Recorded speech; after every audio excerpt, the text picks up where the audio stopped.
आइए आज के इस टॉपिक में हम लोग पढ़ेंगे 12th क्लास के फिजिक्स लेसन 6 सिंपल सर्किट यानी सरल परिपथ के लेक्चर क्लास समाप्त कर लिए हम लोग। इस टॉपिक में हम रिटेन क्लास करेंगे और ये रिटेन फर्स्ट होगा और आप पहला टॉपिक डालेंगे सेल। पहला टॉपिक लिखेंगे आप सेल, लिख करके डैश देंगे और नोट करना है हमको सेल के बारे में। ये हमारा पार्ट 1 है, रिटेन पार्ट 1।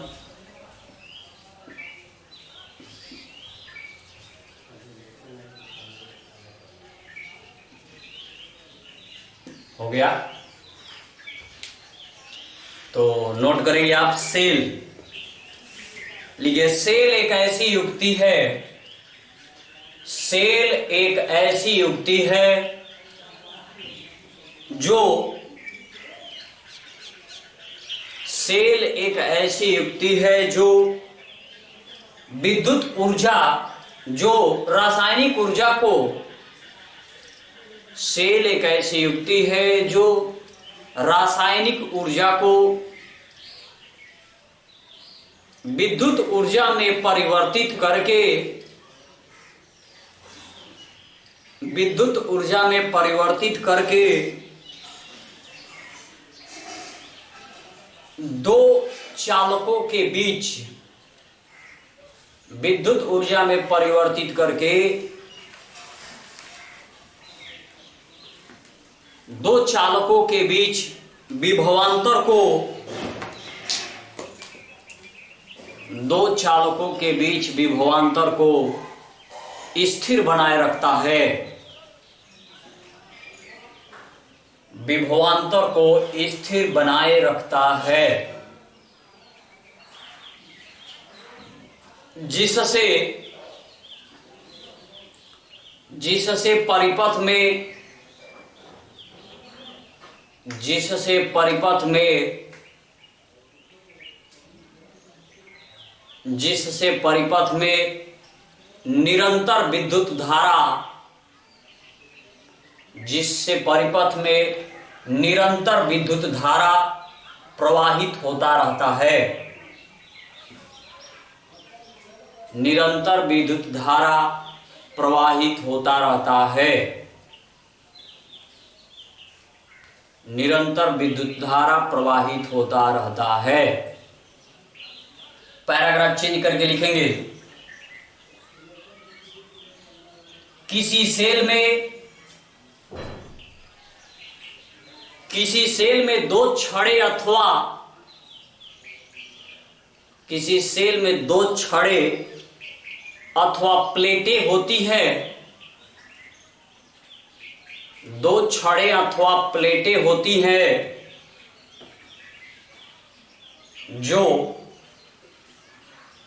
जो एक रासायनिक विलयन में, जो एक रासायनिक विलयन में डूबी रहती है, जो एक रासायनिक विलयन में डूबी रहती है, जो एक रासायनिक विलयन में डूबी रहती है। पैराग्राफ फिर चेंज करके लिखेंगे किसी सेल का चित्रीय संकेत,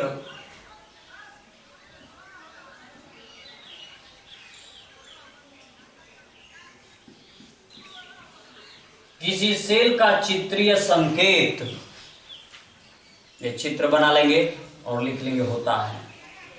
किसी सेल का चित्रीय संकेत, चित्र बनाएंगे और इसके बाद होता है।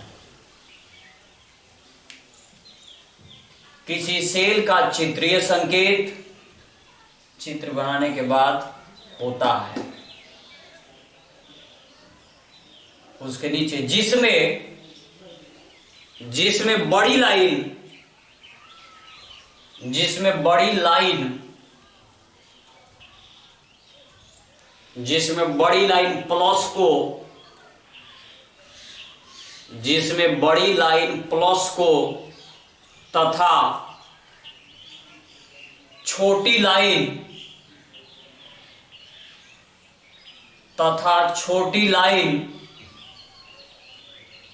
माइनस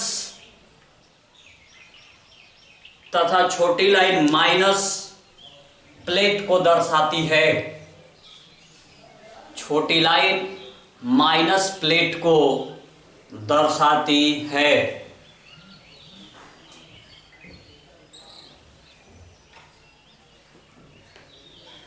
हो गया, आगे बढ़ते हैं। छोटी लाइन माइनस प्लेट को प्लस, बड़ी लाइन प्लस को दर्शाएगा और छोटी लाइन माइनस प्लेट को दर्शाता है। हो गया, आगे चलते हैं। अगला टॉपिक डालेंगे आप विद्युत वाहक बॉल।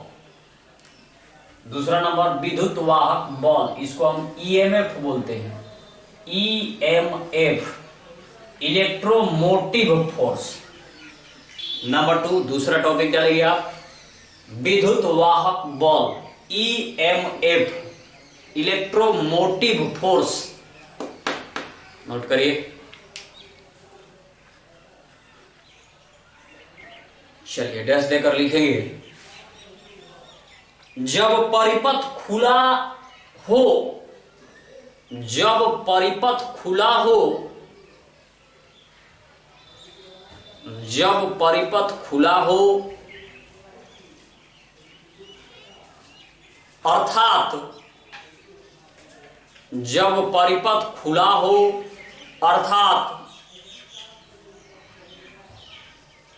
अर्थात परिपथ में धारा का प्रवाह न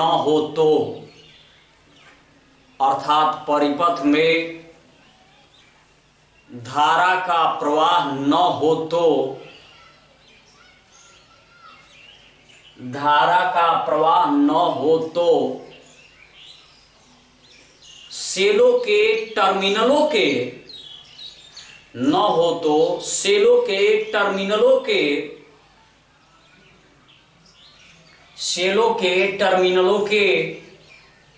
मध्य के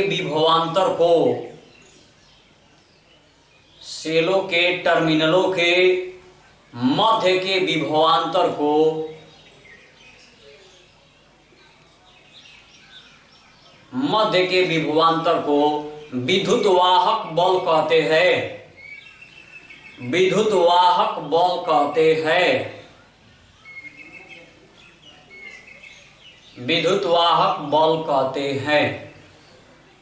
इसे कैपिटल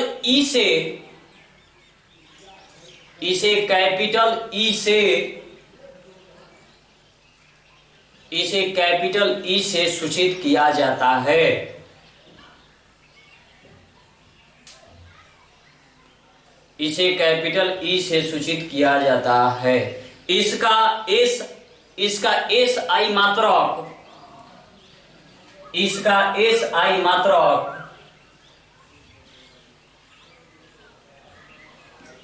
इसका एसआई मात्रक वोल्ट या जूल प्रति कूलाम होता है। इसका एसआई मात्रक वोल्ट या जूल प्रति कूलाम होता है। इसका एसआई मात्रक वोल्ट या जूल प्रति कूलाम होता है। देखिए, थोड़ा सा चित्र देख लीजिए। बनाना नहीं है क्योंकि लेक्चर क्लास में चित्र हमने आपको बनाकर दिखाए थे, और फिर से आप एक बार इस बात को समझ लीजिए। ये प्रतिरोध हो गया, आंतरिक प्रतिरोध स्मॉल आर है। यहां पर एक कुंजी लगाई गई है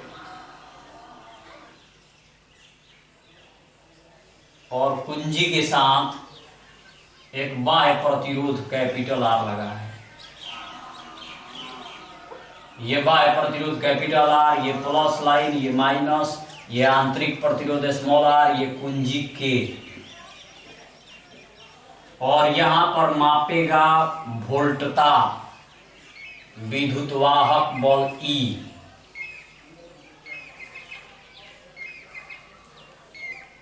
हो गया। कह रहा है कि जब परिपथ खुला हो, देखिए यहां पर परिपथ कुंजी के पास खुला है, जब परिपथ खुला हो अर्थात परिपथ में धारा का प्रवाह नहीं हो रहा हो तो सेलों के टर्मिनलों के मध्य के विभवांतर को विद्युत वाहक बल कहते हैं, और विद्युत वाहक बल को ई से सूचित करते हैं। इसका एस आई मात्रक वोल्ट होता है, एस आई मात्रक वोल्ट होता है, और जूल प्रति कूलाम भी कह सकते हैं। तो ये आप समझ गए कि जब परिपथ खुला हो, परिपथ में धारा का प्रवाह नहीं हो रहा हो तो सेलों के टर्मिनलों के मध्य के विभवांतर को विद्युत वाहक बल कहते हैं। चित्र बनाना कोई जरूरी नहीं है, आप बना भी लेंगे तो कोई दिक्कत नहीं है। आगे बढ़ते हैं। टर्मिनल विभवांतर, अगला टॉपिक डालेंगे आप, टर्मिनल विभवांतर। टर्मिनल विभवांतर, चलिए डैश देकर नोट करेंगे। जब परिपथ बंद हो, जब परिपथ बंद हो, जब परिपथ बंद हो अर्थात परिपथ में धारा का प्रवाह, अर्थात परिपथ में धारा का प्रवाह, परिपथ में धारा का प्रवाह हो रहा हो, परिपथ में धारा का प्रवाह हो रहा हो तो परिपथ में धारा का प्रवाह हो रहा हो तो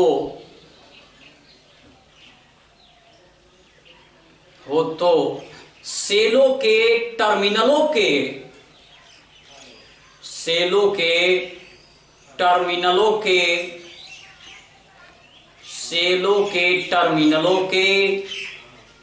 मध्य के विभवांतर को, सेलों के टर्मिनलों के मध्य के विभवांतर को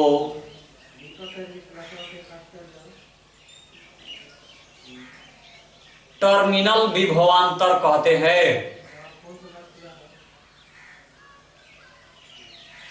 टर्मिनल विभवांतर, टर्मिनल विभवांतर कहते हैं।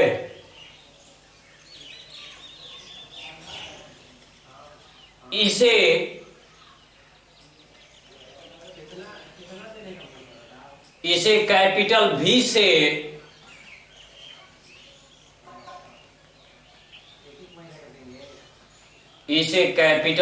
से सूचित किया जाता है। इसे कैपिटल V से सूचित किया जाता है। इसका SI मात्रक, इसका SI मात्रक वोल्ट होता है। इसका SI मात्रक वोल्ट होता है। देखिए चित्र देख लेंगे।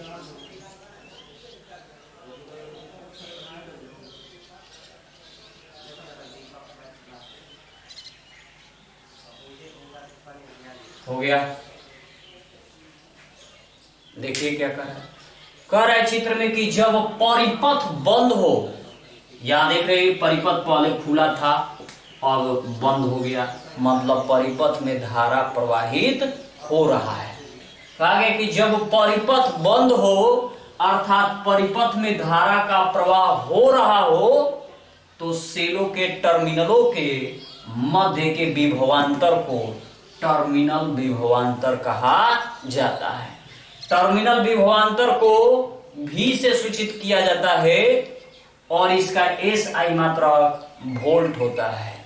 ये इसका चित्र भी हो जाएगा, तो नोट भी कर सकते हैं। आगे चलते हैं अगला टॉपिक में, टॉपिक नंबर 4, विद्युत वाहक बल।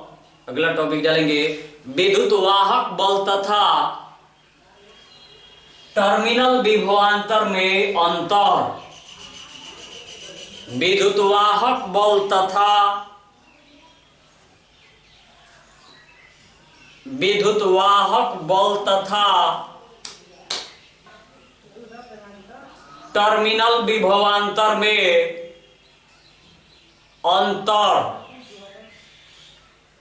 विद्युत वाहक बल तथा टर्मिनल विभवांतर में अंतर। चलिए दो भाग में कर लेंगे। एक तरफ विद्युत वाहक बल, एक तरफ विद्युत वाहक बल, विद्युत वाहक बल, और दूसरे तरफ टर्मिनल विभवांतर। टर्मिनल विभवांतर दो भाग बना लीजिए। पहला भाग में लिखेंगे विद्युत वाहक बल में, विद्युत वाहक बल में आप नोट करेंगे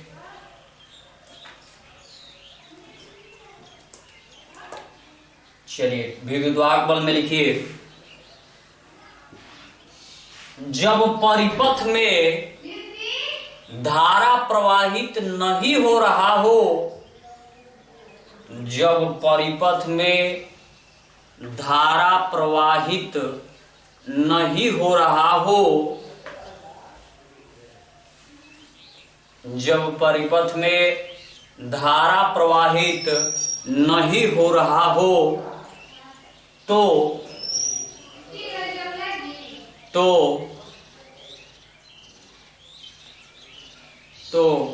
सेलों के टर्मिनलों के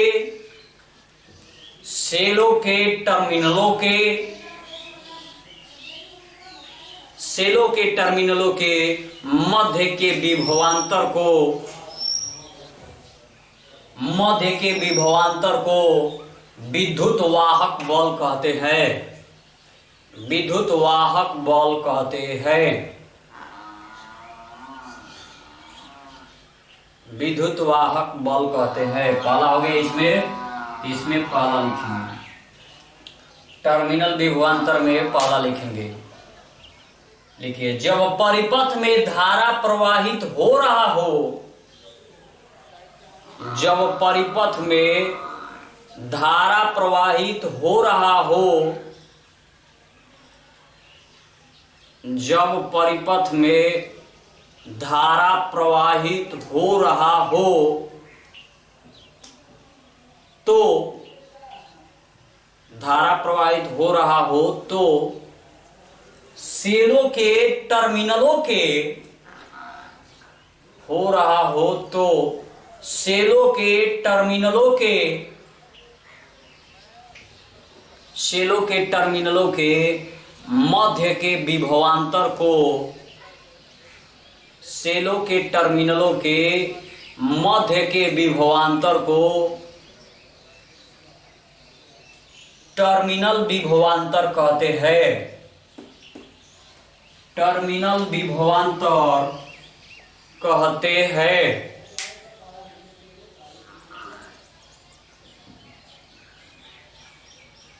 टर्मिनल विभवांतर कहते हैं। पहला हो गया दोनों का। चलिए इसमें दूसरा लिखते हैं। दूसरा विद्युत वाहक बल में दूसरा लिखेंगे। इस शब्द का प्रयोग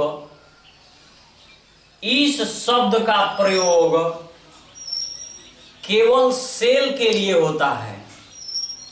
इस शब्द का प्रयोग केवल सेल के लिए होता है। इस शब्द का प्रयोग केवल सेल के लिए होता है।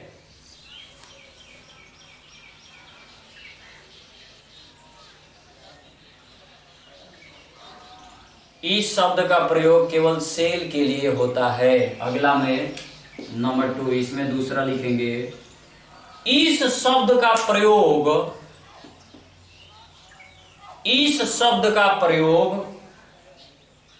परिपथ के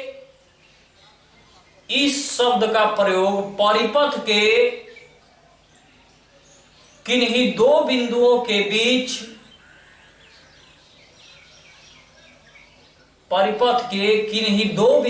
बीच विभवों के अंतर के कारण होता है। परिपथ के किन्हीं दो बिंदुओं के बीच विभवों के अंतर के कारण होता है। विभवों के अंतर के कारण होता है। आइए नंबर 3, तीसरा, इसमें तीसरा लिखेंगे, इसके कारण धारा की उत्पत्ति होती है। इसके कारण धारा की उत्पत्ति होती है। इसके कारण धारा की उत्पत्ति होती है।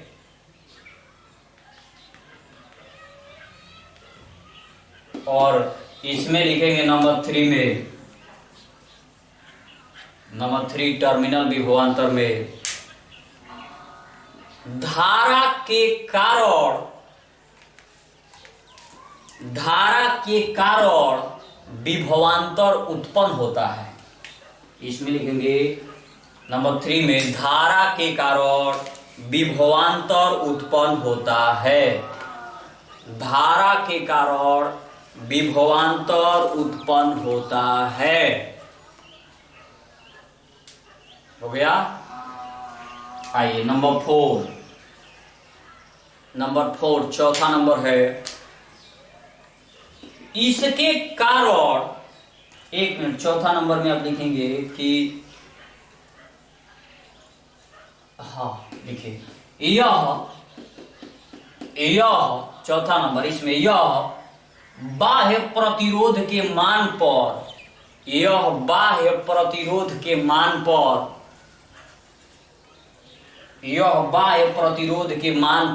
निर्भर नहीं करता है।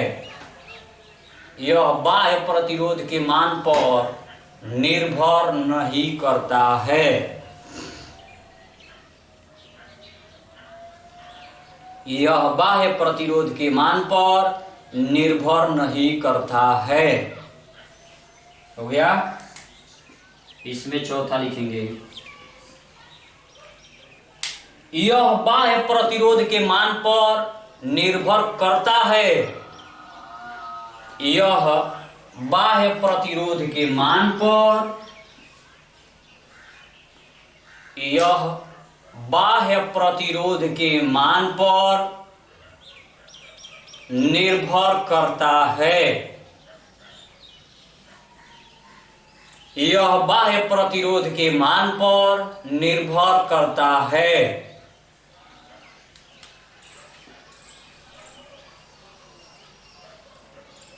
और अंतिम है नंबर 5 नंबर में लिखेंगे, यहां पर विद्युतवाहक बल में 5 नंबर, यदि बाह्य परिपथ हटा दिया जाए, यदि बाह्य परिपथ हटा दिया जाए, यदि बाह्य परिपथ हटा दिया जाए तो विद्युतवाहक बल के मान में कोई परिवर्तन नहीं होता है। यदि बाह्य परिपथ हटा दिया जाए तो विद्युतवाहक बल के मान में कोई परिवर्तन नहीं होता है। और इसमें लिखेंगे 5 नंबर, इसमें यदि बाह्य परिपथ हटा दिया जाए, यदि बाह्य परिपथ हटा दिया जाए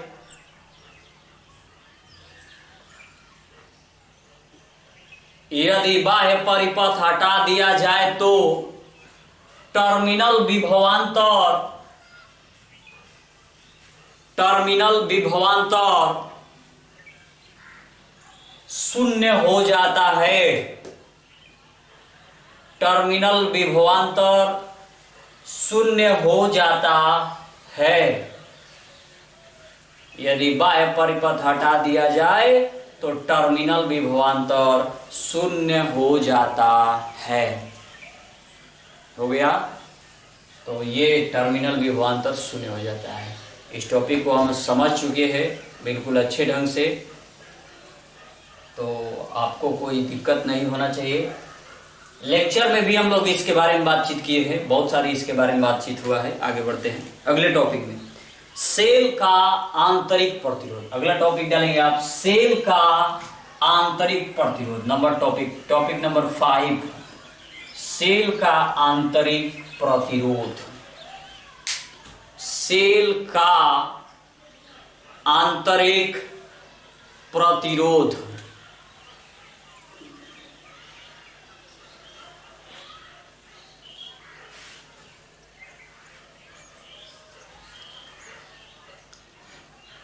डैश देकर लिखेंगे।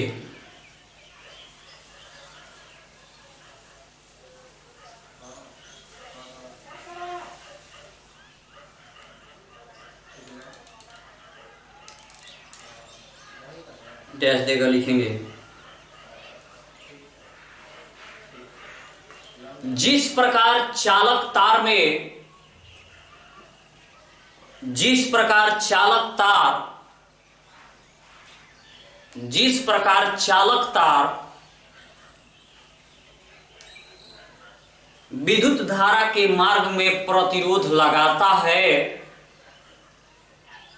जिस प्रकार चालक तार विद्युत धारा के मार्ग में प्रतिरोध लगाता है,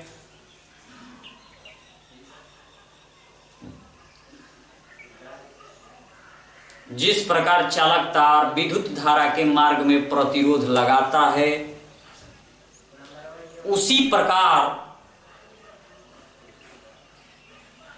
प्रकार सेल के अंदर, उसी प्रकार सेल के अंदर, उसी प्रकार सेल के अंदर विद्युत अपघट्य तथा, उसी प्रकार सेल के अंदर विद्युत अपघट्य तथा, सेल के अंदर विद्युत अपघट्य तथा इलेक्ट्रोड, विद्युत अपघट्य तथा इलेक्ट्रोड भी, विद्युत अपघट्य तथा इलेक्ट्रोड भी धारा के मार्ग का प्रतिरोध लगाता है। धारा के मार्ग का प्रतिरोध लगाता है, जिसे सेल का आंतरिक प्रतिरोध कहते हैं। जिसे सेल का आंतरिक प्रतिरोध कहते हैं, जिसे सेल का आंतरिक प्रतिरोध कहते हैं। इसे स्मॉल आर से,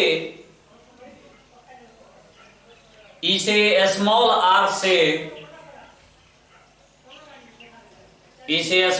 से सूचित किया जाता है। इसे स्मॉल आर से सूचित किया जाता है।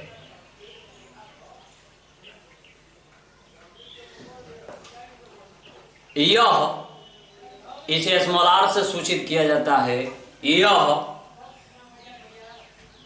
यह इलेक्ट्रोडों की प्रकृति, यह इलेक्ट्रोडों की प्रकृति तथा, यह इलेक्ट्रोडों की प्रकृति तथा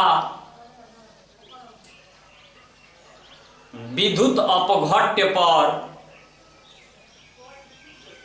यह इलेक्ट्रोडों की प्रकृति तथा विद्युत अपघट्य पर निर्भर करता है। यह इलेक्ट्रोडों की प्रकृति तथा विद्युत अपघट्य पर निर्भर करता है।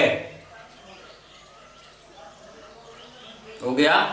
तो चलिए इतना ही रहेगा इस टॉपिक में। और ये हमारा रिटन पार्ट 1 था, और इसके बाद हम लोग रिटन पार्ट 2 करेंगे, जिसमें समझेंगे सेलों का संयोजन क्या है, और बीच में एक टॉपिक विद्युत वाहक बल और टर्मिनल विभवांतर में अंतर हम पढ़ लिए। एक संबंध भी पढ़ना है, संबंध के लिए हम अगले टॉपिक को पढ़ेंगे। और अगले टॉपिक में हम लोग इसका अध्ययन करेंगे सेलों का संयोजन, श्रेणी क्रम, समानांतर क्रम और मिश्रित क्रम संयोजन क्या होंगे। किरचॉफ के 2 नियम समझेंगे, हीटस्टोन, मीटर सेतु, विभव मापी, इन सबको हम बारी बारी से समझेंगे। तो आप बिल्कुल अच्छे ढंग से देखते चलिए और नोट्स तैयार करते चलिए। तो इतना रहेगा।